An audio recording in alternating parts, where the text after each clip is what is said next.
breaking down every game, every day in Major League Baseball. This is the Baseball Betting Show. Here is your host, Greg Peterson. A warmer for the low. Welcome to lovely Las Vegas for the Baseball Betting Show with myself, Greg Peterson, now part of the VSiN Family Podcast. We've got an excellent podcast for you as we're going to be joined in segment number 2 by one of our good friends, Rob Donaldson, who does such great work over at Underdog Fantasy and the show/podcast Rob's Best Bets. We're going to get his takeaways from what we've seen here in the first 2 weeks of the season, how much we have seen these bullpen struggles, some of the young teams and young players that have been able to step up as well. And then we're going to be taking a look at the card that we've got for Friday in the final segment. Going to get you guys picks and analysis on every game on the betting board for this Baseball Friday as we touch them all. If you have a question, comment, segment idea, whatever you for this podcast, you have one or two ways to be able to fire those in. First one is my Twitter/X timeline at @Junit_D1. Keep in mind, Larry CM, naming does not matter, so as per usual, please do send these into the timeline. And the other way is find an Apple Podcast review. If you rate this podcast 5 stars, it's very much appreciated. And then from there, you're able to fire in whatever you'd like to hear on this podcast via that 5-star review. While I did not get in any Twitter/X questions today, we had ourselves a fun day of baseball on Thursday. Let's take a look back at it, try to find some trends, and try to get to know these teams a little bit better. Games from yesterday is Greg buzzing about. Here is the rowdy recap. Rough start for the Detroit Tigers. They're now 4-9 as the Minnesota Twins get the job done. This by a count of 3-1 as Josh Bell has had himself a nice start to the season. Home run number 3 of the campaign. That comes off of Captain Jack Flaherty, who was not bad in this game. Gives up that solo home run over the course of 5 innings of work. From there, Tyler Holton, 4 outs out of the bullpen, scoreless. And then you had Will Vest give up a pair of runs in his 2/3 of an inning. Brian Herter, an out of the bullpen, scoreless. And Mick Abel, he put it all together in this one. 6 scoreless innings. Graham Acton, he comes in for 2 innings, gives up a run. Eric Orze, a scoreless inning. And for the Tigers, 0 of 11 with men in scoring position, 8 men left on. So that was rough. What else was rough was the Yankees trying to get any runs up on the board whatsoever. 1-0. They get blanked by the Athletics as Jeffrey Springs, really nice start here, won it in 7 shutout innings allowed. From there, Justin Sterner, Hogan Harris, they were more like Hogan heroes, scoreless innings out of both of them. And Ryan Weathers pitched well. 1 run over the course of 8 innings. He weathers the storm, but he takes the loss. Paul Blackburn, scoreless inning out of him as well. For the Yankees, just absolutely nothing doing at the plate. 1 total hit in this game. The Miami Marlins, they had a lot more going on at the plate. They take down the Cincinnati Reds by a count of 8-1 as for Miami, no home runs, but they go 5 of 12 with men in scoring position, and they make noise off of Rhett Lauder. 5 runs, 4 of which were given up by Lauder in 4 1/3 innings. From there, Brock and Roll Burke, pair of outside the bullpen, scoreless. 3 runs, 2 of which were earned, given up by Jose Franco, and for the Miami Marlins, they got a great start out of Max Meyer as he allows 1 run over the course of 5 innings. Did allow a home run to Sal Stewart, 4th home run of the campaign, but then you had Anthony Bender supply a scoreless inning, and Tyler Phillips, he gets a nice long save. 3 scoreless innings out of him for the Arizona Diamondbacks. They do a nice job heating up their offense. They get the job done against the New York Mets by a count of 7-1. Eduardo Rodriguez comes in, and he's able to give you a really nice start. 1 run allowed over the course of 6 innings, including a solo home run to Luis Robert, 2nd home run of the campaign. Noel McLean kept things relatively clean as the Diamondbacks were actually trailing 1-0 going into the 7th inning. He was left out there a little bit too long, gives up 2 runs in 6 1/3 innings. Luke Weaver unable to hold on inherited runners. He gives up a pair of runs in his 2/3 of an inning. Luis Garcia, he goes for 3 innings. He gives up a run, and then Richard Dickey Lovelady, he has to come in for 1 2/3 innings, and he was able to keep things scoreless from there. And then for the Diamondbacks, he also had Taylor Rashi be able to provide 2 scoreless innings, and Taylor Clark out of the bullpen, he had a scoreless inning of his own for the Kansas City Royals. Shut out in this game against the White Sox, 2-0 the final. Royals leave 11 men on base as Anthony Kay said okay to going out there for 5 2/3 innings scoreless. Grant Taylor from there, 4 outs out of the bullpen scoreless. Jordan Leisure, Sir Anthony Dominguez, they both on the scoreless inning, and Seth Lugo was fine in this game. 2 runs, 1 of which was earned in 6 1/3 innings. From there, John Schreiber, pair of outs out of the bullpen scoreless. You had 2 scoreless innings as well out of Eli Morgan, but just absolutely nothing doing at the plate for the Royals. And do have to have this up by midnight Pacific, 3 o'clock a.m. Eastern. I tried to hold off on this one as long as I could, but I just can't anymore. Rockies and Padres are tied 3-3 going into the 12th inning, and right now it's been an expose of leaving men on base. For the Padres, 12 men left on base. For the Rockies, 9, and Jimmy Erga was the opener in this one for a scoreless inning. Chase Solander as a bulk guy, 1 run allowed in 4 1/3 innings. You've had Jaden Hill give you 5 outs of the bullpen scoreless. Juan Mejia, a scoreless inning. Victor Vondick, he gives up an unearned run across the 2 innings in the 9th and the 10th that he pitches, and then Brandon Burnett Bernardino gives up an earned run in the 11th. Meanwhile, Randy Vasquez, 8 punch-outs, does allow 7 hits and 5 2/3 innings, but gives up just 1 run, that being a solo home run to Brenton Doyle. First of the campaign, Brad Dudley, Ramirez. 4 outs out of the bullpen, squirrels Audrey Marajón, Mason Miller. They both under scoreless inning. Jeremiah Estrada allows 2 earned runs across the 10th and 11th innings, and now it is David Morgan on to try to hold down the fort. And if you're taking a look at trend-wise, what we're getting in baseball right now, side and total very much in the balance as I record this in that Rockies versus Padres game, but we have seen things be a little bit overwhelming here in baseball. Over the last 7 days, 47 overs, 42 unders, and a few pushes along the way, and favorites are not having a good time of it. 42 and 48 on the money line. 5 of those favorites didn't even cover the run line, so the underdogs on the run line hitting at 60.2% over the last 7 days. If you take a look at the entirety of the season, favorites are just sitting at 53.3% on the money line, 97 at 85, and among those 97 wins, 14 of them have not come on the run line for favorites. Meanwhile, the over and under rate relatively even Steven right now, 91 overs to 89 unders. I believe we've had 7 pushes along the way, so that's what we're seeing in baseball right now, and that's where we're all getting trend-wise. Coming next, how about if we do chat it up with our good friend Rob Donaldson, get his takeaways from the first few weeks of the season, look at Friday's games, and so much more right here on the Baseball Betting Show with myself, Greg Peterson, now a part of the Beast and Family Podcast.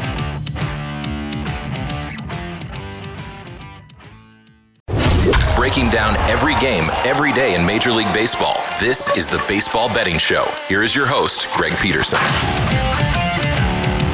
And we're back here in lovely Las Vegas for the Baseball Betting Show with myself, Greg Peterson, now part of the VSiN Family Podcast. Always great to be joined by this man, as we've got Rob Donaldson aboard. He does such great work over at Underdog Fantasy and his own show/podcast, Rob's Best Bet Show. You're able to find that on youtube.com/Rob Donaldson. I know that he is hard at work taking a look at all that we're getting on the baseball front. Did a great job all season long, taking a look at college basketball, does some great work with football as well, and so much more. And you're able to follow him on the old Twitter/X at RobDFB altogether. And Rob, it's always a pleasure, my friend. Thank you. Yeah, thank you for having me on, Greg. And it's crazy how we can go from one season to the next with college basketball ending officially now, and it's full bore into baseball for us. And I love baseball season. It's a long ride, but it's a rewarding, fun ride. And I can't wait to be talking ball with you throughout the entire rest of the season here.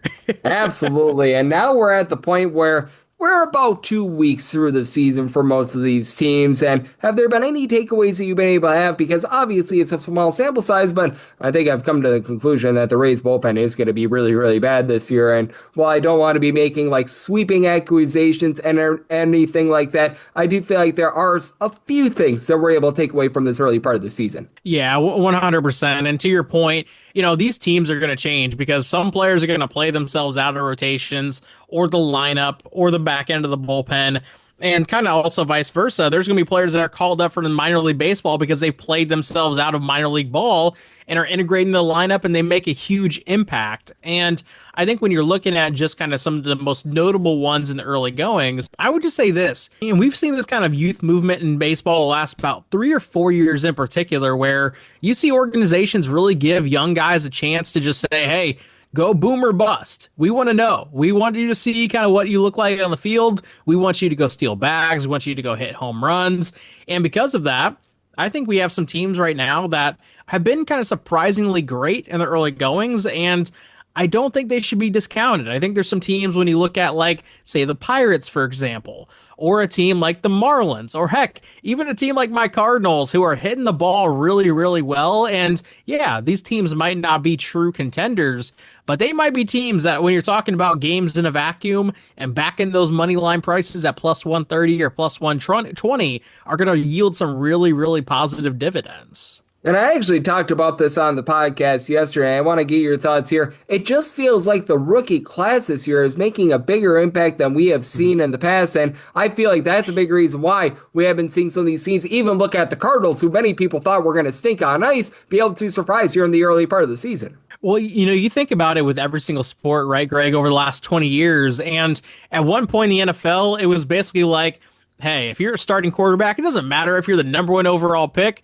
or a top 10 pick or a second rounder. We want you to sit for a year and learn, right? That was kind of the narrative behind the quarterback position. And with Major League Baseball, they wanted you to kind of earn your keep. They wanted you to kind of play a couple of years in the minors, maybe a full season in the minors if you're really, really good, and then come up and make your stand. Well, what we've seen from a lot of teams over the past 5 years or so, heck, maybe even a little bit past that point, whether it's Juan Soto, Zach Neto, just a number of guys who are coming up in their teen years rather than at 21, 22, 23. A lot of teams want to know what they've got right then and there because development almost kind of feels like it's going out the window in this sport. You develop once you're in the show with your tools that you already have to bring to the table, and then you sink or swim. And because of that, to your point, Connor Griffin this year is a great example.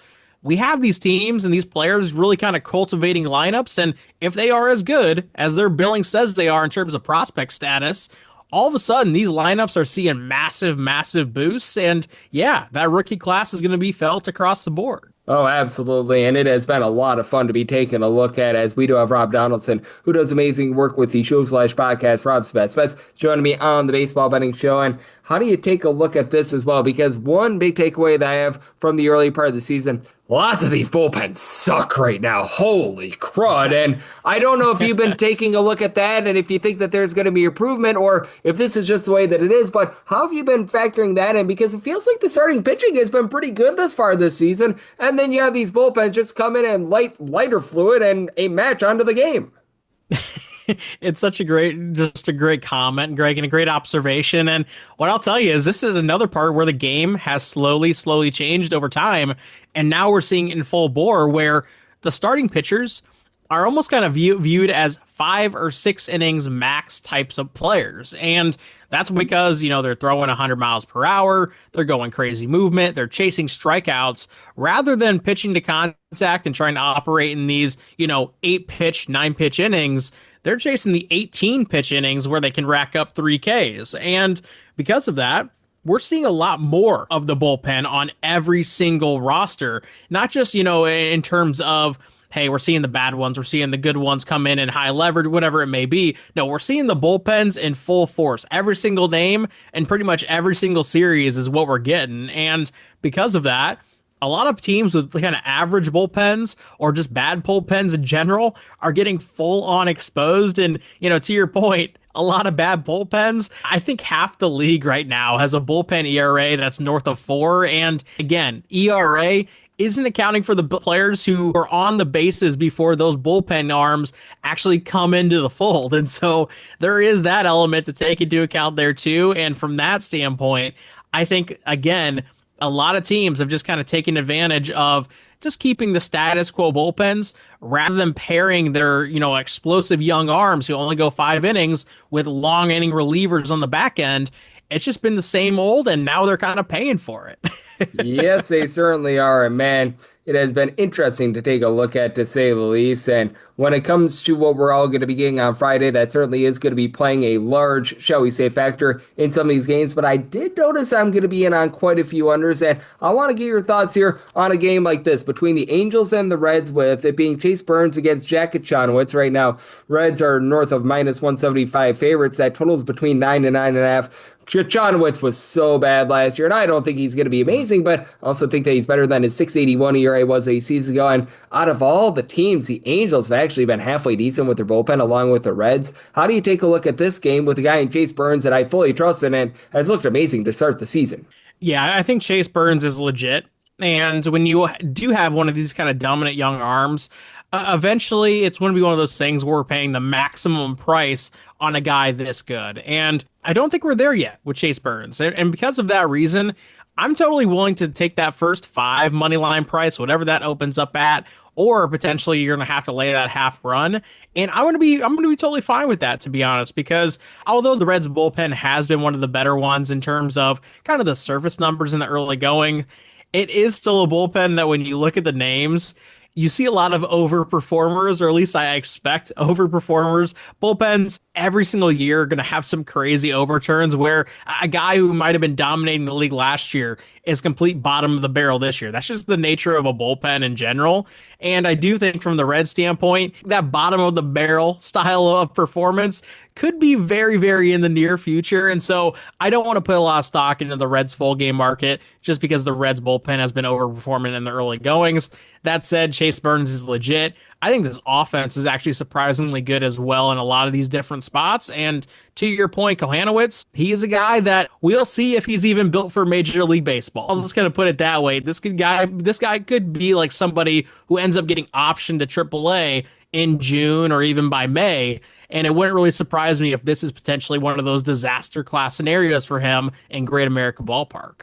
Yeah, with Kohanowitz, don't necessarily have a lot of faith in him. Do like the fact that the Angels actually picked up a few veterans in the bullpen, like Brent Suter. A lot better than what they were throwing out there in past years, but yeah, that's a little bit of an issue. And how about these guys throwing out there a name that we all know and love to fade? The Toronto Blue Jays are giving Patrick Corbin the start on Friday, going up against the Twins and Simeon Woods Richardson. Totals between 9 and 9.5. Mostly seeing 9.5 out there with the Toronto Blue Jays, about minus 135 to minus 143 favorites. I want to get your thoughts here because I feel like a lot of people are going to think I'm on crazy pills, but I actually think 9.5 might be a little bit too high in this total. And I'll put it this way, when it comes to Patrick Corbin, his surface ERA over the last 2 years has not been pretty, but I will say this. Start by start, he's been typically giving his team a shot to win games. And that's basically what a 4.4 ERA is, because to put it like this as well, a quality start, 6 innings pitched, 3 earned runs, that's a 4.5 ERA if you do that every single game from the very start of your season to the very end of your season. And that's what Patrick Corbin can kind of put us in the ballpark of, say 5 1/3 or maybe 5 2/3 with only 3 or 4 earned runs. Yeah, I think that's a substantial outing. And when you're looking at an over-under set at 9.5. And so I look at that too, and also kind of pair it with my brain of acknowledging how almost anemic the Blue Jays lineup has kind of looked without, a guy like an Aston Barger in there. Certainly they've been dealing with a lot of other injuries across the board as that lineup. Right now, I just don't think it's a great time for them to, be making this wave offensively. And if Patrick Corbin can somewhat neutralize the Twins lineup as well, I think we see a total that falls more in that 6 or 7 range rather than something like a 9 or 10. Yep, I think so as well. I feel like 9.5 went a little bit too far here, so hopefully we're finding a little bit of value there, as we do have our good friend Rob Donaldson, who does such great work with the show/podcast, Rob's Best Bets, joining me on the Baseball Betting Show. And what do we make right now of the Milwaukee Brewers, who are finding themselves as just below $2 favorites here against the Washington Nationals, against a guy in Jake Irvin, who I really do not trust him whatsoever. Like, we want to talk about serviceable pitchers and how it might be disastrous. Not finding it here with Irvin, not finding it with the Nationals bullpen. I'm seeing a total of 7.5 to an 8. Recognize that the Brewers are banged up, but man, this total just feels too low. I'll say this about the Brewers. When you look at their pitching, when you look at their lineup, it's one of the best on paper, I think, in Major League Baseball, and they don't even have Jackson Chourio back in this thing either. Yeah, like game by game, I get it. The whole NL Central right now is performing really well, the Brewers included. I feel like this is one of those series where a team riding high almost can kind of come back down a little bit to a happy medium. And I do think, as bad as the Nationals are from a pitching standpoint, their lineup is very, very fun, especially against right-handed pitching. And Chad Patrick, he's an interesting name. He has a lot of really good under-the-hood numbers, but I do think that this is a lineup that can make life a little bit difficult for him, especially in a controlled environment. And so, for that reason, I actually look at Jake Irvin on the other side as the guy who's going to get got in this game. I think Chad Patrick could have a little bit of a spike in the ERA after this game as well. And for me, instead of looking at the full game market, I'm looking at the first 5 innings. And again, we'll see what that line opens up at. Maybe 3.5, maybe a flat 4, maybe a 4.5. But I am totally willing to take the over through the first 5 frames in this game. Yep, and part of the reason why I like the full game over as well.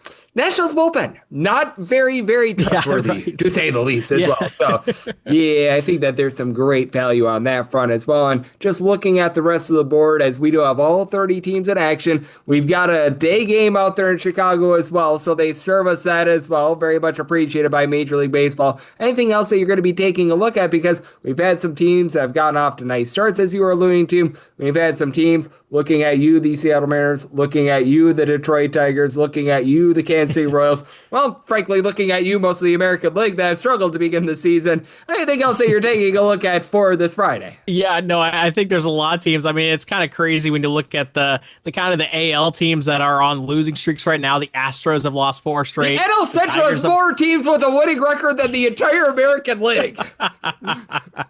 I mean, that's so comical, man. And heck, even if you look at the bottom of the NL right now, you're going to see the Phillies there. And it's like, what is going on actually in the sport at the moment where the Cardinals, the Reds, the Pirates, whoever else, the Brewers are leading baseball, right? It's kind of a funny little moment in time to take a snapshot with. And again, I think baseball right now is a positive regression sort of angle sport or a negative regression angle sport if a team has gotten off too hot. And from that standpoint, I look at the Tigers, and they're 4-9 right now. They're losers of 5 straight games after today, and they're taking on a team in the Marlins who I think are that negative regression candidate. I don't think the Marlins are a bad team. I just don't think that they're one of the best teams in baseball the way they're playing right now, especially with Chris Paddock on the bump. And so from that standpoint, I am looking to lay that half run through the first 5 innings with the Tigers. I'm also looking to lay the run line with the Tigers through the full game.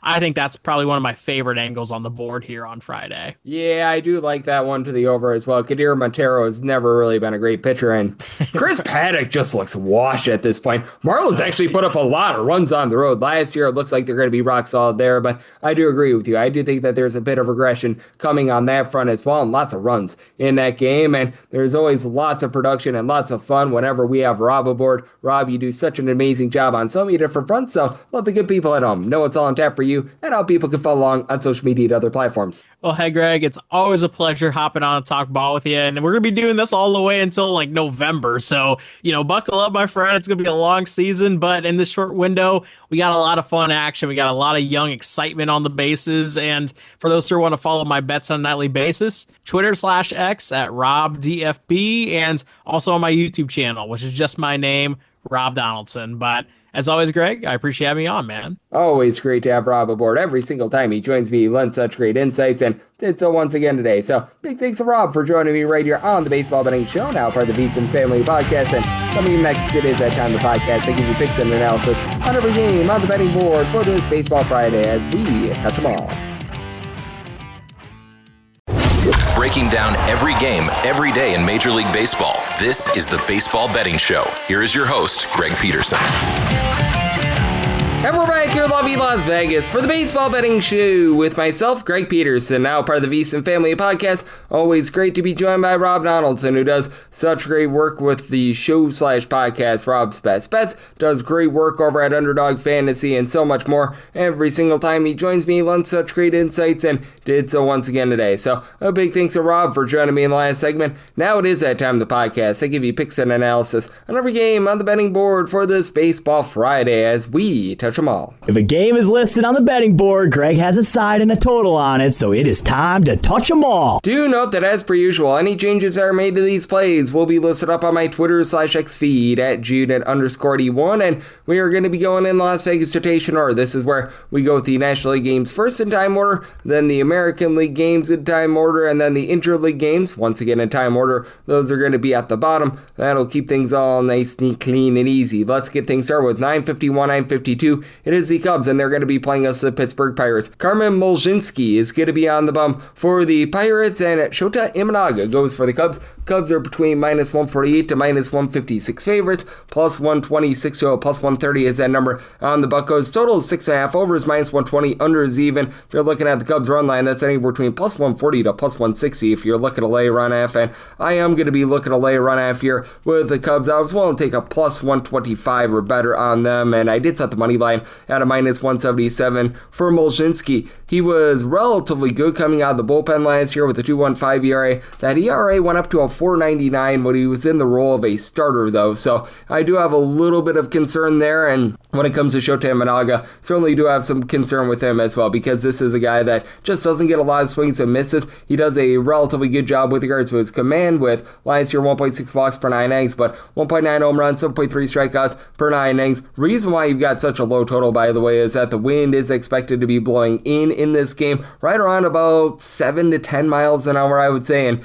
it is not warm out there in Wrigley Field right now. It's going to be in like the mid 40s, so not great hitting conditions. I still did set my total at 6.8, even though the Pirates were dead last in the league in terms of runs per game last season. They did a nice job in terms of revamping in the offseason. Marcell Ozuna's gotten off to a little bit of a rough start, but I feel like he's going to be able to give you something for this team. Additionally, they've been able to have Oneil Cruz be able to hit for power. Last year he was sitting right around about a 200, so needs to do a little bit of a better job there, but Brian Reynolds is having a little bit of a bounce back season. Love the pickup of Brandon Lau. He's already got 3 home runs, was always rock solid with the Rays, and then Ryan O'Hearn. He's been hitting well above 300. Last year, over a 350 on base between the sign with the Orioles and the San Diego Padres, and last year the Cubs got off to a really nice start with their offense, and then things sort of toilet bowled from there. They're hitting just a 223 as a collective, but you do have Ian Happ, who's been able to give you 4 home runs, so he's been able to hit the deep ball. Alex Bregman does have a pair of home runs, but he's been slow getting going, and he typically is a little bit of a slow starter along with Dansby Swanson, so I think that these guys are going to pick it up moving forward. Carson Kelly's been able to move the line much like a season ago, but Michael Busch just a 255 on base to begin the season.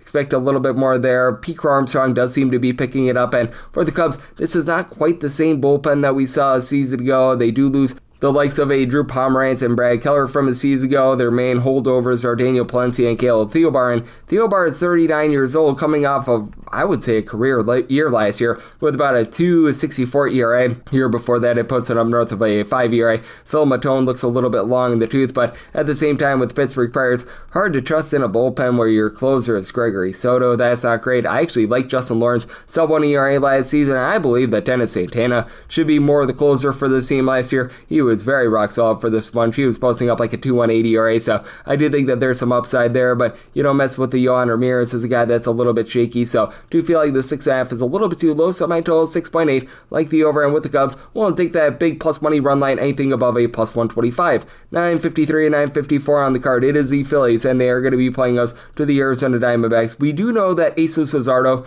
is going to be on the bump for Philadelphia. Right now, the betting board does read to be determined for the Arizona Diamondbacks, but most places have now posted up numbers with the Diamondbacks being a big underdog between plus 143 to a plus 153, between minus 170 to minus 186 is that number on the Phils, with a total of 8.5 over and under anywhere between minus 105 to a minus 115, and it was looking like it was going to be Mike Soroka making the start in this one, and right now, as far as I'm seeing, we should be getting Mike Soroka out there, and if that is the case, at a plus 156 or higher, I would be taking a look at the Arizona Diamondbacks on the money line. Right now, we're finding plus 155 or so nudge it up a penny or two, and I think that we should be able to find some value there. When we get the dime lines, we should be able to get a plus 160, so I will be on the Diamondbacks in some form or capacity. For Soroka, he was actually getting some good swing and miss stuff last season with about 9.5 strikeouts per 9 innings. The ERA wasn't necessarily savory, but if you look at the fielding dependent, he should be doing for a little bit of positivity, as last season he was posting up an ERA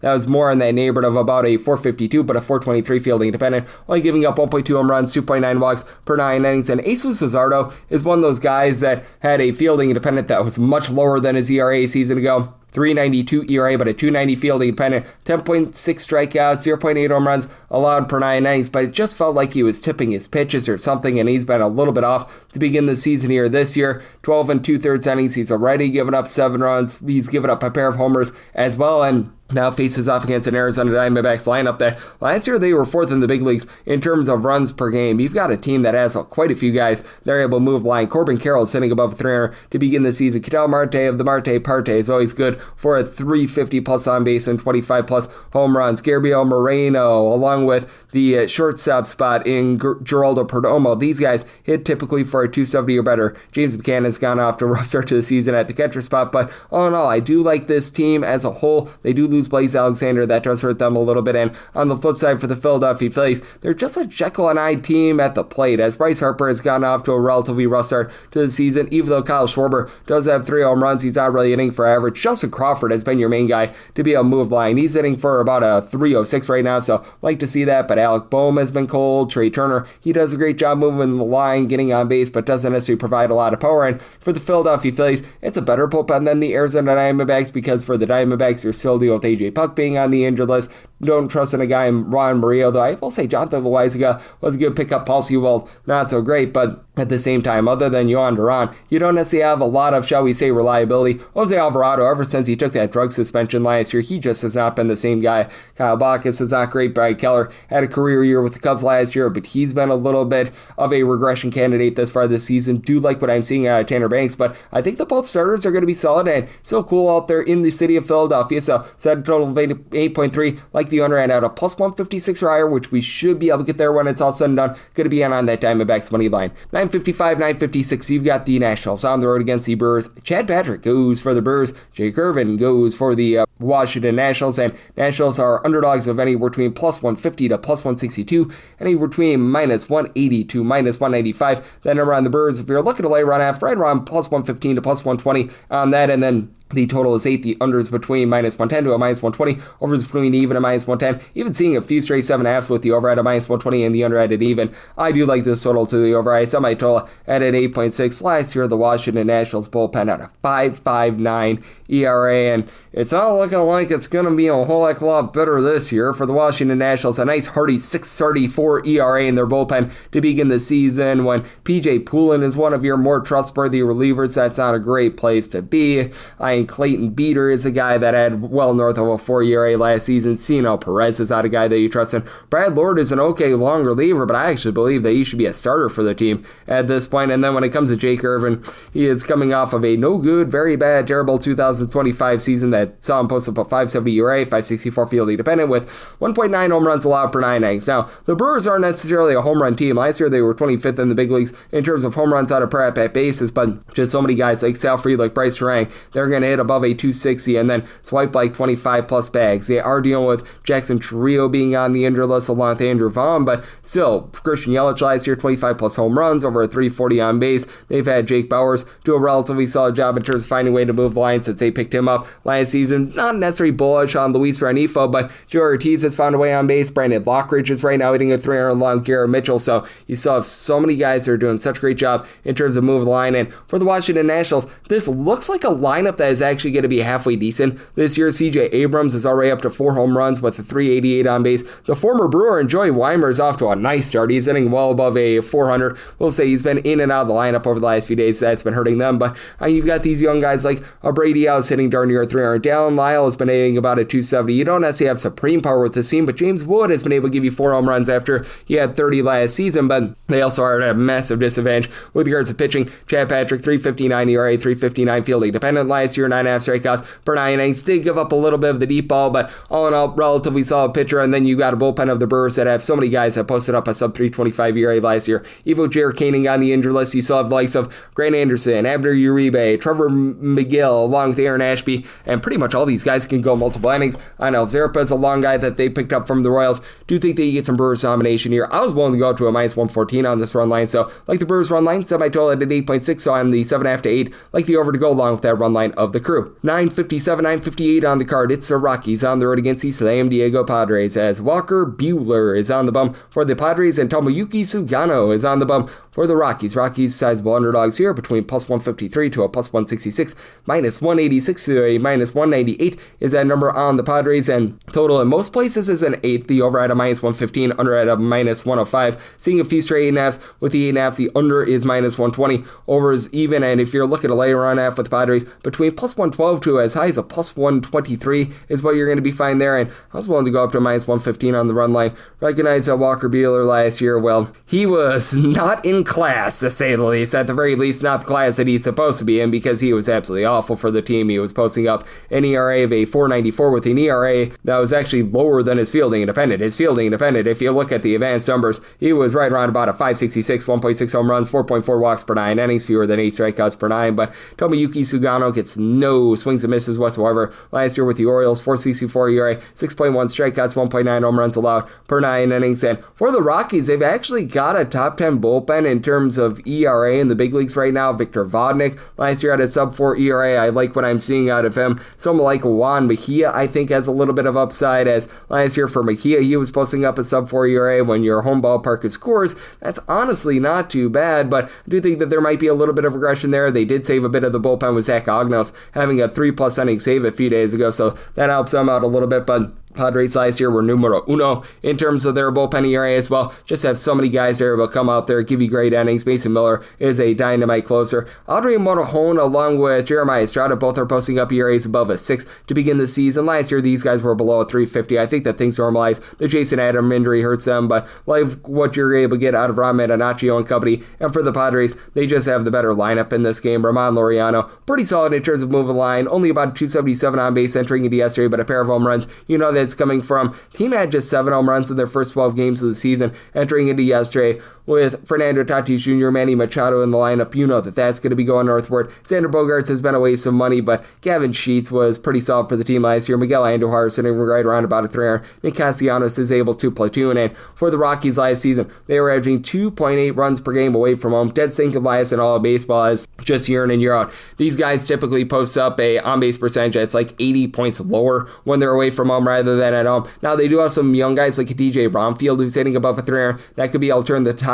Troy Johnson, pair of home runs. He's hitting above a 300, and Bromfield does have a pair of home runs as well. Hunter Goodman was the main constant for the team last year. Hit above a 250 with 20+ home runs. Was able to hit away from home, but like Brenton Doyle was hitting like a $162 away from home last year. Mickey Moniak was hitting right around the mid-dose line of a 200. So these guys are just very, very inconsistent, and I do think that Buehler going to give up a few runs, but I think that the Padres get their offense going against Sugano, so we'll delay the run line of the Padres, set that at a -115, and like the over, semi-total at an 8.3 on the 8 or less. 959, 960. The Twins are going to be on the road against the Blue Jays. Patrick Corbin, welcome back. He makes his first start for the Blue Jays, and Simeon Woods Richardson is on the bump for Minnesota. Total on this game is 9.5. Under is -115 to a -120. The over is between even a -105, -135 to a -143. That number on Toronto, anywhere between +118 to a +120 is that number on Minnesota. And for the Blue Jays, I set them at a -142 on the money line. I'm willing to lay that -135 to -140.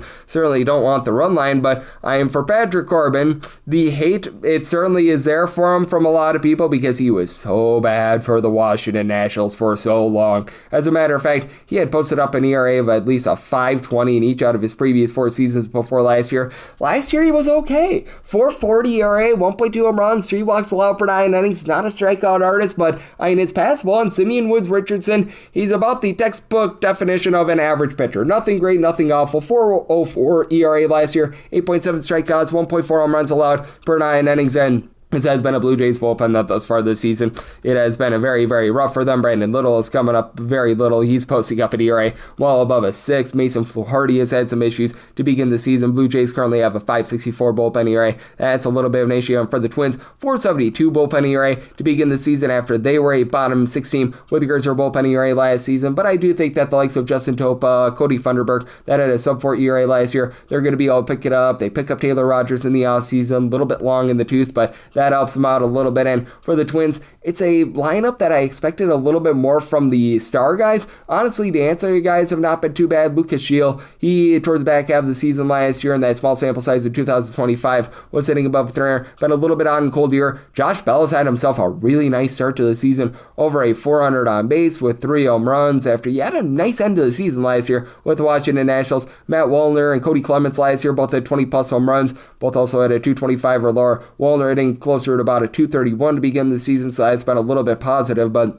Ryan Jeffers, Brooks Lee, these 2 guys hitting below the Bedell sign of 200. Byron Buxton, no home runs at inning at 200. You just expect a little bit more there. And Royce Lewis has been a little bit shaky to begin the season as well. And for the Toronto Blue Jays, they have not been great to start the season as well. Right now, they are averaging fewer than 3.5 runs per game. I think that they get online at some point, but George Springer, after he had a career year last year, he's got a pair of home runs to start the year, but is hitting below the Bedell sign of 200. Dalton Varsho last year, he was getting a home run every about 12 or so bats. He's got 0 home runs at a .184 average to show for it. They're without Alejandro Kirk, who got injured, so catcher spot has been an issue. Kazuma Okamoto has been solid in terms of moving the line here since he got to Toronto, and Andres Gimenez after a rough season last year. Both he and Vlad Guerrero Jr. hitting right around about a 268. Vlad has given you over a 4 base, but he had 23 home runs during the regular season last year, just one of the first 12 games this year, so I feel like this total is a little bit too high. Semi-total at 8.9, like the under. And for the Blue Jays, I do think that Corbin actually gives you a relatively good start here. I'm willing to lay up to a minus 141 on that money line.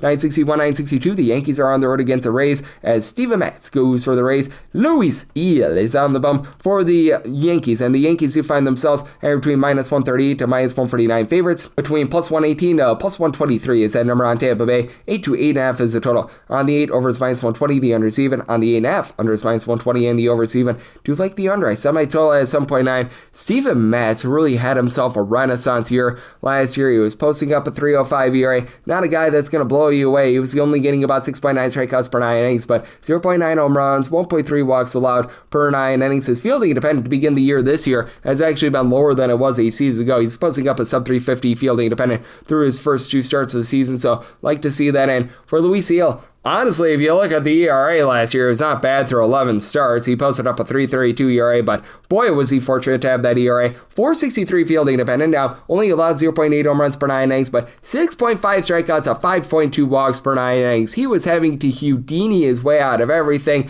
That's going to catch up for him, especially with not being able to get out there for the start of the season. And for the Tampa Bay Rays, I do think that their offense might take a little bit of a drop off at home this year after they were playing at Steinbrenner Field a season ago, but still, they were in the upper half of the big leagues last year in terms of runs per game, and they've been pretty solid here on offense to begin the season. Junior Caminero last year had 44 home runs, has seen a little bit of a dive with regards to that home run power to begin this season, but still, he's been able to do a solid job with a 333 on base. Jonathan Aranda, last year had above a 300, 271 to begin the season with 3 home runs. Yandy Diaz, he's got above a 450 on base. Right now, he's got a pair of bombs. You've been getting a lot of production on Chandler Simpson, one of the best base stealers in all baseball. He's hitting above a 300 along Nick Fortes, so I'm liking this lineup. Now, what I'm not liking for the Rays is the fact that their bullpen ERA is right now above a 6. Like, yeah, this has not been great to say the least, but I do think that Steven Matz could help out with that, and I think that there's a little bit of positivity doing for this Rays bullpen. Ian Seymour should be a starter. He should not be coming out of the bullpen. I don't get that, and I don't know if the positivity is coming for Griffin Jackson, Kevin Kelly, who's got both north of a 10 ERA to begin the season, but someone like a Cole Souls or Brian Baker, I think you get a little bit more there. Do like Hunter Biggie in that bullpen as well, and then on the flip side, this is a New York Yankees team that does have a good bullpen, so even though I don't think that Luis Eel is going to be long for this game because I think that he jacks up his pitch count, you've got David Bennar, Camilo Udavalo, who have a sub 350 ERA dating back to their time beginning with the Yankees from the trade deadline in 2025. Additionally, Brent Hendrick, since the beginning of last season, has right around about a 3 ERA. I like the pickup of Jake Bird. Fernando Cruz is pretty solid, and for the Yankees, this was a team that was held down relatively in check in that series against the Athletics. You do have Aaron Judge, who's got 3 home runs, and after a little bit of a rough first week of the season, he's starting to move the line a little bit more. Ben Rice sitting above a 300 along Giancarlo Stanton, and Rice has 3 home runs, but 11 home runs in 11 games. You'd expect a little bit more from the New York Yankees. Jazz Chisholm, he has not gone online, 255 on base with 0 home runs. Trent Grisham seems to be having some regression as he and Austin Wells both hitting below the Bedell sign of 200, and a lot of the infielders like Ryan McMahon and company are having a rough start to the season as well, so it's an interesting circumstance. I think that Matz gives you a good start, plus 105 or higher. I was in on the Rays, so like the Rays money line, that total of 8 to an 8.5, semi-total 7.9, also like the under. 963, 964, you've got the White Sox on the road against the Royals. Chris with the K. Bubich is on the bump for the Royals, and Davis Martin goes for the White Sox. White Sox do find themselves as a underdog here between plus 143 to a plus 152, minus 170 to minus 181. That number on the Royals with a total of 8 in a lot of spots, with the over at a minus 115 to a minus 120. Under is between even a minus 105 on the 8.5. Under is minus 120. The over is even, and to lay a run half with the Royals, you're going to get plus 115 to a plus 122. Anything of a plus 122 or higher, I am going to be in on that Royals run line, so I'm going to be looking there with Chris with a K. Bubich. A little bit of a rough start last time out against the Milwaukee Brewers, but this guy is coming off of such an electrifying year last year. He was giving up a half home run per 9 innings with 9 punch-outs per 9, 255 ERA, 289 fielding dependent. I really like what he's able to bring to the table, and on the flip side for Davis Martin, he was a little bit fortunate to have the ERA that he did last season because this is not a guy that's going to go out there and give you a whole bunch of whiffs. Last season, 6.6 2.6 strikeouts per 9 innings. He had 1.3 home runs and 3 walks allowed per 9 innings, 4.10 ERA, but a 4.64 fielding dependent. So you do have some issues there. And when it comes to this White Sox bullpen in general, man, they're posting up well above a 5 ERA. They've been one of the most grody bunches in all baseball. Grant Taylor's actually been solid as an opener, and they could use one here for Davis Martin. So don't be surprised if they try to maneuver that. But I mean, when you do have as your closer right now, Sir Anthony Dominguez, that is not a place where you want to be. Jordan Leisure always gives you north of a 4 ERA.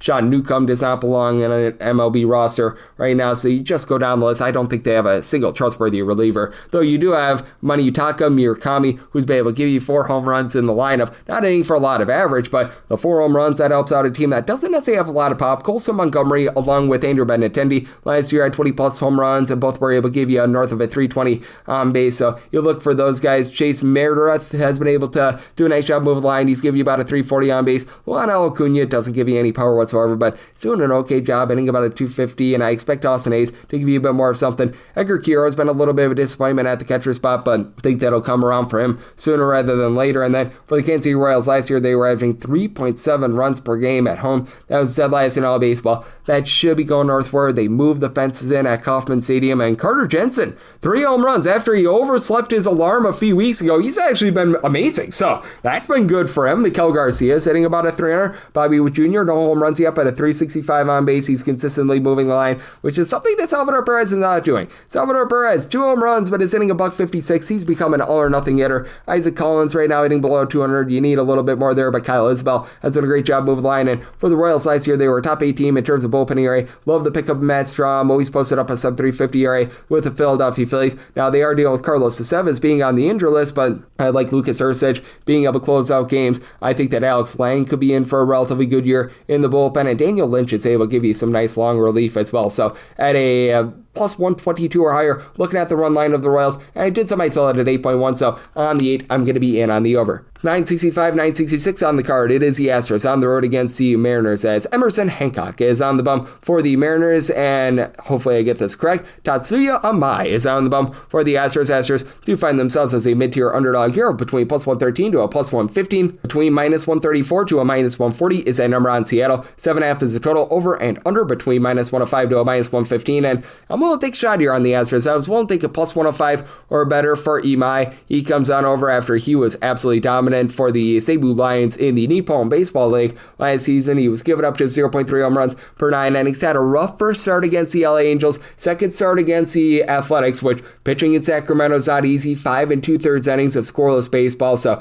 looks like he's been able to find it. And Emerson Hancock, 12 2/3 innings through his first 2 starts of the season. He's looked great with just 1 run allowed, but last year was getting just a hair above 6 strikeouts per 9 innings, 1.5 home runs, 3.1 walks per 9 innings, 4.90 ERA with a 5.06 fielding independence.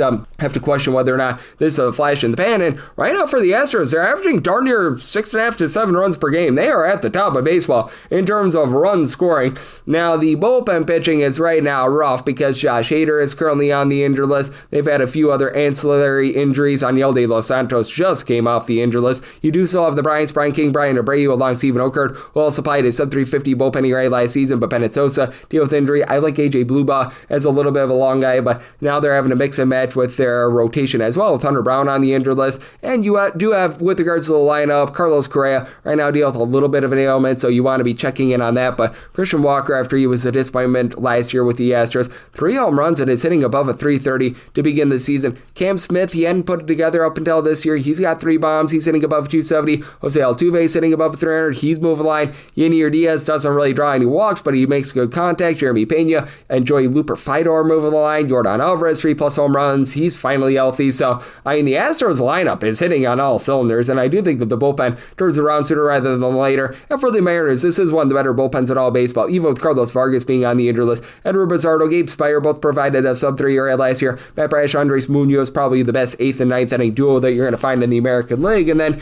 you've got a lineup that just hasn't been able to produce runs this far. Right now, they are averaging fewer than 3.5 runs per game. It's going to come around for them, but Julio Rodriguez, year in and year out, always gets off to a relatively rough start. Brendan Donovan has been able to do a pretty rock-solid job for this team, coming on over from the Cardinals, where he was always giving you a 350-plus on base, and he's been able to provide the team with a few home runs. Luke Raley is up to 3 home runs, but when Luke Raley and Brendan Donovan are leading the team in home runs, when you've got Cal Raleigh and the likes of that on the roster, that's a bit of an issue. And Raleigh, a $143 batting average, along with Julio Rodriguez. Josh Naylor is hitting a hearty $104. Dom Canzone has been okay in terms of moving line, but man, it's been a little bit rough for this team. And as we know, Seattle's one of the most pitcher-friendly ballparks out there in all of baseball. I think Hancock is somewhere between A and B. I don't think he's as amazing as he has been to start the season, but I don't think he's the same guy from a season ago. But with Seattle playing at home here in early April, I don't think that the ball's going to be flying. Semi-total 7.3, like the under. And for the Astros, I'm going to take a plus 105 or better on that money line. 967, 968 on the card. It's the Marlins on the road against the Detroit Tigers. Kadir Montero goes for the Tigers. Chris Paddock goes for Miami.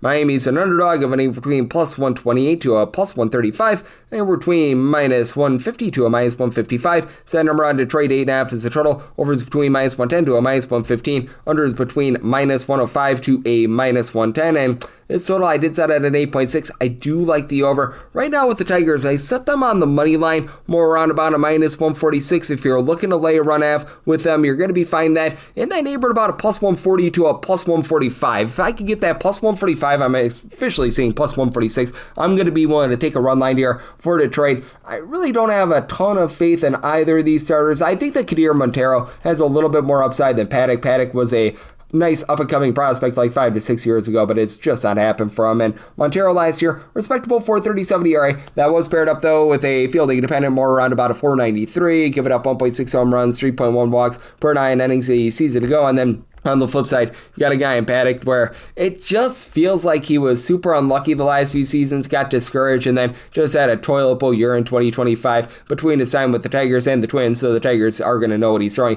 5.35 ERA, 1.8 home runs allowed per 9 innings. Not bad command with about 2.1 walks per 9 innings, but only about 6.5 strikeouts per 9 innings. He just looks a little bit cooked at this point, though. I will say for the Miami Marlins, they're doing a really nice job in terms of putting up offense, and this will surprise a lot of people. Marlins were second in the National League in terms of runs per game away from home last season, and you've got Owen Casey's already got a double-figure amount of RBI. Maybe he isn't hitting for like a bunch of home runs, but he's had himself a nice start to the season. Liam Mix has been able to supply 3 home runs, and then Xavier Edwards, he's hitting like a 396. He's really good at the top of the lineup. Moving line, Javier Sanchez has been rock solid. Otto Lopez is hitting above 300. So, I mean, right now, other than someone like a Jacob Marcy, it's been a relatively solid lineup, and the bullpen for the Miami Marlins is not bad. Pete Fairbanks, they just got him off the paternity list. He, I think, is a very underrated closer in the likes of Anthony Bender, Andrew Nardi, John King, Calvin Fauché, all posted up sub 350 ERAs last season. Lake Bakar is able to give you multiple innings out of the bullpen. And for the Tigers, I think that they're going to get back to bullpen madness from a few seasons ago. Brian Herter, Will Vest, Tyler Holden, these were guys that supplied a sub 350 ERA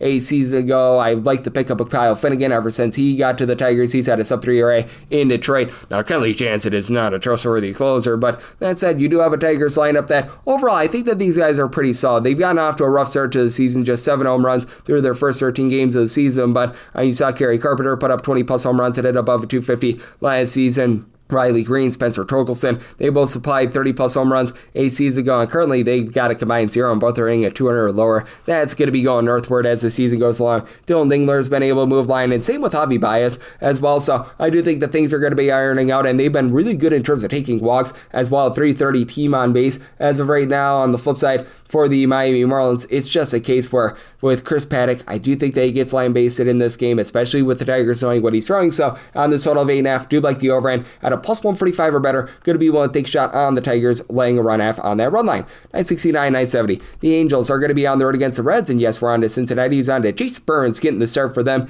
Zach Chanowitz is on the bump for the Angels, and the Angels do find themselves as an underdog between plus 150 to plus 170, minus 178 to a minus 199. That number on Cincinnati, and the totals between 9 to 9.5. On the 9.5, unders minus 120, the over is even, and on the 9, the over is between minus 110 to a minus 115, under is between minus 105 to a minus 110. Actually set a total here of an 8.7. I do like the under. If you're looking to lay a run F with the Reds, you'll find that between even money to plus 115, any sort of plus number, I'm willing to take it. I've quite literally set my run line price at a plus 101. For Jack Kachanowicz, I actually think that this might be a little bit of a better year for him this year than it was last year. year. Then again, it really couldn't be much worse than posting up a 6.81 ERA with 5.8 strikeouts and 4.7 walks per 9 innings. He's been giving up quite a few walks here through his first few starts, 7 walks in 9 2/3 innings, but the strikeout numbers are up, 10 strikeouts through 9 2/3 innings, so I do think there's a little bit of upside there. And then for Chase Burns, it was a small sample size from last year, but he showed that good swing and miss stuff that he had at Wake Forest when he was pitching at the college level. 13.9 strikeouts per 9 innings with only 1 home run allowed per 9 innings. Granted, small sample size of 13 appearances. 4.57 ERA with a 2.65 fielding dependent. Thus far this season, has given up just 1 run through 11 innings with 16 punch-outs. So he's duplicating the strikeout stuff. Things seem to be ironing out there. And it's backed up by a lineup that's only averaging about 3.2 runs per game thus far this season. That's a bottom 5 mark in the big leagues. Now, I do think that they're going to pick it up a little bit as you've got Eugenio Suarez, who last year was able to supply 49 home runs. But as we know, a little bit of an all-or-nothing guy. Love what Sal Seward is doing, 4 home runs, hitting above a 350, and then you've got Ellie De La Cruz with 3 home runs, not hitting for the world's greatest average right now, but as we know, he's able to swipe bags, he finds a way to be able to move the line. You just need more out of the ancillary guys, like right now, Will Benson, Cabrian Hayes, Tyler Stevenson, Nafoli Marte, all these guys hanging below the Bedose line of 200. Dave Myers has been a relatively okay bat. I do think that you're going to get a little bit more out of Spencer Steer moving forward, but that's an issue, and the Reds bullpen has actually been quite good to begin the season. I don't know how long lasting that's going to be. I actually like what Tony Santillan brings in the bullpen. Last year, he posted up a sub 350 ERA, and for Pierce Johnson last year, who saw with the Braves, he's been a little bit wobbly to begin the season, but I just have no faith in Emilio Pagan whatsoever. He's not great, but the likes of Brock and Rolberg, Sam Moll, these veterans that posted up a sub 350 ERA last season, they're pretty solid, and for the Angels, they've actually had a pretty respectable bullpen thus far this season. They made a few shrewd moves in the offseason, picking up some of these veterans like a Brent Suter and a Drew Pomerantz that really improved them. Now, Ryan Zephyrian is still very, very untrustworthy, to say the least. Joey Lucchesi has really been struggling in this bullpen as well, and Sean Anderson as a long guy is not the answer. And for the Angels, they're still struggling to be able to find a way to be able to get on base. Last year, they were a bottom 5 team in terms of on base percentage, and they're hitting as a collective 201. You do have Zach Neto with 4 home runs. He and Nolan Chunel are like 2 of the lone guys on name. Mike Trout, they're able to find a way on base, but even Mike Trout's hitting below the Bedose line of 200, and he hit just a 240 last season. Did do a good job in terms of drawing walks. Joe Adele last year, he was able to hit for over 30 home runs, and he's already robbed 3 thus far this season, hitting for a 320, but down to just 1 home run thus far this season. Jorge Soler, obviously, he's got that suspension coming because of the brouhaha that he got in, but last year, Logan O'Hoppe, 19 home runs, but like a 260 on base. Just have a lot of guys that aren't going to move the line, so I do think that, especially with the Midwest experiencing some colder temperatures, you get a little bit more of a pitcher's rule, so I told it at 8.7, like the under in any sort of plus number, plus 102 or better. Looking at the Reds on the run line, 971, 972, it's the Athletics on the road against the Mets. Clay Holmes goes for the Mets. JT Ginn and Juice is on the bump for the Athletics, and the Athletics are anywhere between plus 122 to a plus 136 underdog, minus 145 to a minus 156. That number on the Mets, if you're looking to lay run it, getting that between plus 130 to a plus 135, and total on this game is 8.5. Over is anywhere between minus 105 to a minus 110. The under is between minus 110 to a minus 115. I was willing to go pretty much even money or better on this Mets run line. For Clay Holmes, ever since he got to New York, he's been only getting about 7 to 7.2 strikeouts per 9 innings, but 3.38 ERA with 0.8 home runs allowed per 9 innings. And for JT Ginn, he's been going from being a long guy to being a starter the last 2 years with the Athletics, and when you're sort of going between roles, that really throws you off, and it has not been great for him, to say the least. A 5.09 ERA with 1.7 home runs and 3.1 walks allowed per 9 innings, albeit he has been able to get about 9.5 strikeouts per 9 innings, but also have a ace lineup that has been completely different away from home rather than at home. They're averaging 7.7 runs per game out there in Sacramento. Away from Sacramento, about 2.8 runs per game. Now, I do think that they're going to be able to iron that out a little bit, but as we know out there in the great state of New York, not necessarily the warmest right now, and Shea Langeliers, Shea is banged for 5 home runs this year. The rest of the team has a combined 5 home runs right now. We've seen quite a few guys struggle to begin the season. Tyler Soderstrom hitting just a 220 with no home runs. Jacob Wilson is hitting below the Bedose line of 200. Nick Kurtz, Lawrence Butler, Denzel Clark hitting a 220 or lower, so you're going to need a little bit more there. Brent Rooker has been able to drive in some runs. He's giving you about a 360 on base, but not as much power as what you'd expect. And when it comes to this Athletics bullpen, it's just not one that you can trust in. You did have Elvis Alvarado and Justin Cerner posts up an ERA right around about a 4 last season, but Joe Kunal is one of your main closers. Mark Leiter Jr., he's got a career ERA well north of a 4. Scott Barlow is not a guy that I trust in whatsoever. Hogan Harris is pretty much just a dude. And for the New York Mets, even though they no longer have Edwin Diaz, you do have a nice 1-2 punch in Luke Weaver and Devin Williams. And Williams is looking like the guy that we all know and love from a few seasons ago with the Milwaukee Brewers. So that's a good thing. Now, Bo Bichette has been a little bit, shall we say, struggling with the Mets, but Luis Robert, pair of home runs. He's hitting for well north of 300 to begin the season. He is very excited to be out of Chicago. They're having to rely upon a little bit more Tyrone Taylor with Juan Soto currently being out of the fold, but in the catcher spot with Francisco Alvarez, Luis Torrens, these guys are moving the line. Brett Beatty is hitting above a 250. Marcus Semien, I don't know if he ever finds it. He was a flop with the Rangers. He's been a flop this far. And Francisco Lindor just seems to always gets off to a rough start, but Mark Vientos has been able to do a great job in terms of moving the line as well. So it's a circumstance where I did sell it at 8.4 here at the 8.5, like the under, but for the Mets, even money or better, I do like that run line. 973, 974. It's the Guardians on the road against the Braves. Bryce Elder hopes to not look elderly for the Braves, and Slade Cecconi is on the bum for Cleveland. 8.5 is a total, over is -110 to a -120. The under is between even and -110, and for the Braves, they're between -130 to -140 favorites, or between +114 to a +120 is that number on Cleveland, and I set the Braves at a -149. I do like them on the money line. For Slade Cecconi, he was giving up quite a bit of the deep ball last year, albeit he doesn't really give up a lot of free passes. Last year, he's only giving up about 2.2 walks per 9 innings, but 7.4 strikeouts, 1.6 home runs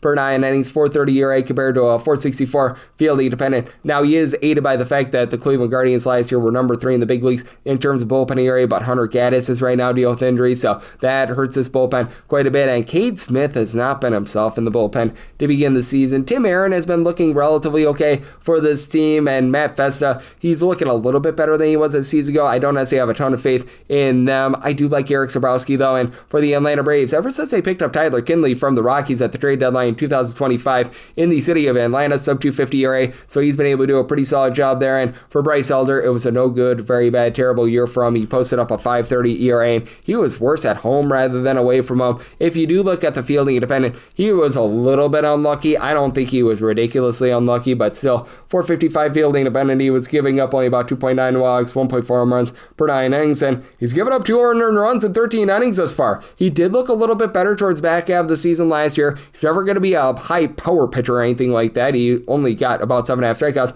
per 9 innings last season, but looks like he is starting to turn things around a little bit. And then if you can get Robert Suarez and Raciel Iglesias to be that lockdown 8th and 9th inning duo, which I don't have doubts about Suarez, lots of doubts about Raciel Iglesias, you're really looking at something there. And then for the Atlanta Braves, are they ever going to get back to 2023 when they were averaging 5.75 runs per game? Probably not, especially with dealing with a few injuries. Sean Murphy, Hyun Kim, both of these guys are dealing with ailment, but Matt Olson is starting to look like the Matt Olson that we all love. 3 home runs, it is hitting a 280 to begin the season. Ronald Acuna Jr. hasn't even gotten going. He's hitting like a 200 with no home runs thus far. Austin Riley was dealing with ailments towards the back half of the season. He hasn't been himself, but you've been able to get quite a bit more here from some of these other guys. Like you've had a Dom Smith be able to hit a pair of home runs. Mauricio Dubon is hitting above a 300. Drake Baldwin is building off that rookie season. 5 bombs is hitting above a 300. So you've had a lot of the ancillary guys, even Ozzy Albies, be able to step up. So I do think that Braves offense, it is back in full force. So I might tell it at 8.9. So along with the Braves on the money line, I'm going to be willing to take a shot on this 8 after the over. 975, 976, it's the Giants. They're going to be on the road against the Baltimore Orioles.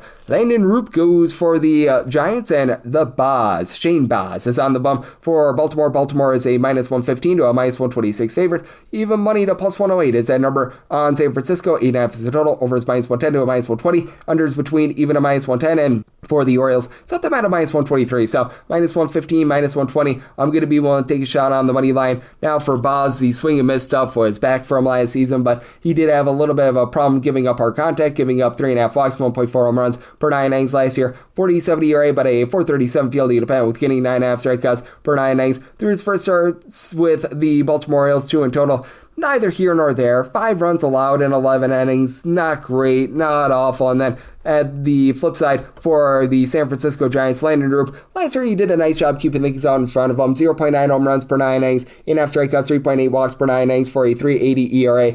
Thus far this season, he's been quite a bit unlucky. 7 runs, 5 of which were given up in 10 2/3 innings. Lots of errors behind him, and his swing and miss stuff has been up. 14 strikeouts in 10 2/3 innings, so I do think that there's some upside there, but a Giants bullpen that last year was 4th in the big leagues in terms of bullpen ERA. I just don't think that they're going to be able to duplicate that. Last year, Eric Miller was supplied flying a sub-2 ERA. I could tell that was a little bit of an outlier, and he's really regressed to begin the season. Ryan Walker at north of 4 ERA last year. Keen Wynn I actually like as a long guy, but Yoel Figueroa's right now on the injured list. Ryan Peruki is not a guy that I have a lot of faith in, and right now for the San Francisco Giants, they're one of the worst teams in all of baseball in terms of being able to create runs, albeit many of their games came at home, where San Francisco is a very pitcher-friendly ballpark, but right now they're averaging like 3 runs per game. Rafael Devers has not been the guy that they were hoping for. Does have a pair of home runs to begin the season, but hitting for just a 220. Matt Chapman is actually now hitting a 300. He's been having some errors out there in the field, but hey, I'll take that. But the outfield is really killing this team. Harrison Bader, Eloy Ramos, Jungle Lee.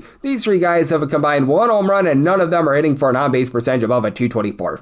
That's a little bit of an issue, to say the least. And then on the flip side for the Baltimore Orioles, shock, surprise, surprise. It's a team as, with ailments once again, as you've been having Jordan Westberg on the injured list, and he's going to be out for quite some time. Jackson Holiday, he's currently out, and Pete Alonso just has gotten off to a little bit of a shaky start to the season. .88 average, just 1 home run. Adley Rutschman's not hitting for power, but he's doing a better job moving the line. He's hitting above a 240. Taylor Ward has not provided power, but he's hitting above a 350 after last year with the Angels. He hit for 30-plus home runs. That's actually a good sign. Samuel Basallo has had his moments, but he's been very inconsistent at the plate as well. And for the Orioles, I actually do think that there's some upside with this bullpen. Uncle Rico Garcia, sub 350 ERA last season. He's been solid for the team. Tyler Wells used to be a starter. Now they can utilize him as a long guy. And then you've got Yunier Cano, who a few years ago was amazing. He has fallen off a little bit, but I think they can find it once again. And Ryan Elsley, after that terrible stint in New York, looks a little bit better this year as well. So with the Orioles, we'll lay up to minus 122 on the money line, and did make my total here on 8.3, so on the 8.5, also like the under. 977, 978. It is the Red Sox. They're going to be on the road against the St. Louis Cardinals, as Dustin May hopes that it's May Day for Boston, as he goes for St. Louis, and Connolly Early goes for Boston. Boston is a favorite of between minus 142, minus 148, between plus 120 to plus 130 is that number on St. Louis. 7.5 is a total. Over is minus 110 to a minus 120. Under is between even and minus 110. With the Red Sox, set their money line price here at a minus 134. If you're looking to lay a run off with them, you're going to be finding as good as a plus 135, as bad as a plus 125. I was willing to take anything of a plus 130 or better, so I am going to be, especially on that plus 135, in on the run line here of the Red Sox. I just don't have a lot of faith in Dustin May. He's dealt with so many injuries throughout his career, and he still has a nice fastball. He's got good velocity, but at the same time, the strikeout stuff has just never really returned for him, and he's gotten tattooed here in his first 2 starts of the season. 13 runs allowed in 7 1/3 innings. Not great. Spent a little bit of time with Boston. He got lit up there for a 5.40 ERA in the 6 total appearances he had, with a 5.39 fielding independent. Overall last year, 4.88 fielding independent, 1.4 home runs, 3.8 walks per 9 innings.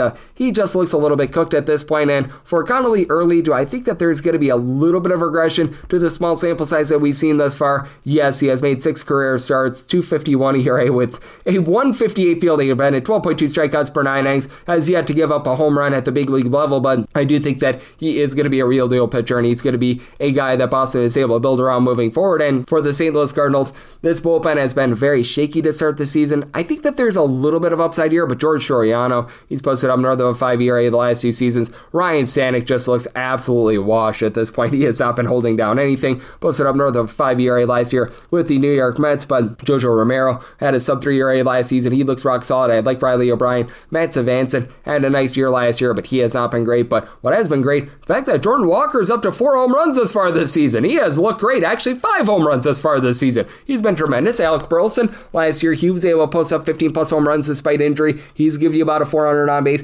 JJ Weatherholt as a rookie, he's been able to give you about a 365 on base. Avon Herrera last year was giving you over a 350 on base. So, the lineup itself is looking solid. Victor Scott doesn't necessarily hit for a lot of power, but he moves the line. He's able to steal a few bases. And for the Red Sox, it's been a little bit underachieving at the plate for them to begin the season. I think that they're going to be able to turn it around. At Weiler Abreu, he's been able to while out for 3 home runs. He's been hitting well above a 350. Don't think that that's long lasting, but I think that he's in for a good year. Wilson Contreras, pair of home runs, comes on over from St. Louis, over a 4 on base. You know what you're going to get out of him. They need the ancillary guys like Marcelo Meyer along with Caleb Durbin, Jaron Duran. These guys hitting below the Mendoza 200 to be able to pick it up a little bit. Trevor Story just seems to always start out seasons relatively rough. He's doing that once again. And Roman Anthony, after he was so good in terms of getting on base, didn't necessarily provide a lot of power last year. Just a 308 on base begin the season. Needs to pick it up there. But for the Red Sox, this team was second in the league in terms of bullpen ERA last season. And just have a better breadth of options of guys that you can go to. Greg Weiser, Danny Kalum, Garrett Woodlock all supplied a sub 350 ERA last season, and Aroldis Chapman in a Red Sox uniform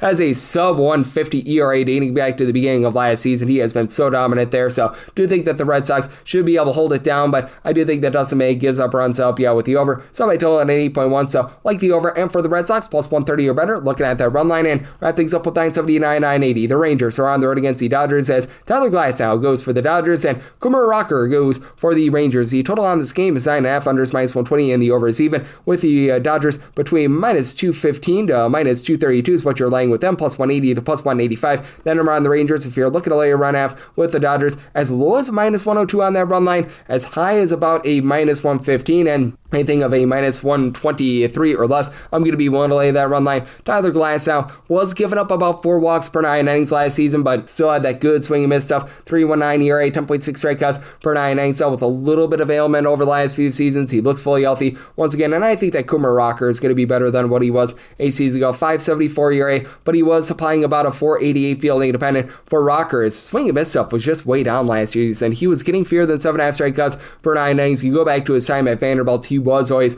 a very high octane guy. As a matter of fact, last year 7.8 strikeouts per 9 innings, but did allow 1.5 home runs, 3.2 walks per 9 innings, and I think that he'll be able to bounce back a little bit more this season. He is backed up by a bullpen as well for the Rangers, that last year they were a top 5 team in terms of bullpen ERA. Right now they're a top 5 team once again. They're supplying as a collective a sub 225 ERA, so I do think that there's a little bit of upside there. I think that they did a nice job in terms of being able to mix and match in the offseason, as you've got Jalen Beeks, who's able to give you some nice long relief, along with Jacob Junis, who's providing a sub 350 ERA with the Cleveland Guardians last season. Cole Winn had a sub 2 ERA last season. Robert Garcia, Chris Martin, these guys are relatively reliable, and the Rangers last year were 22nd in terms of runs per game on offense. This year they're starting out 22nd in terms of runs per game, but they're averaging fewer than 4 runs per game. Corey Seager, he's been able to give you 3 home runs at about a 333 on base, and Brandon Nimmo is hitting well above a 300, but you just need some of these guys to be able to develop. Josh Smith, Wyatt Langford are hitting below a $175 right now. Evan Carter was such a big part of that World Series run for them last year, but he's stuck on 0 home runs and is hitting just a 230, albeit he's been able to draw a few walks.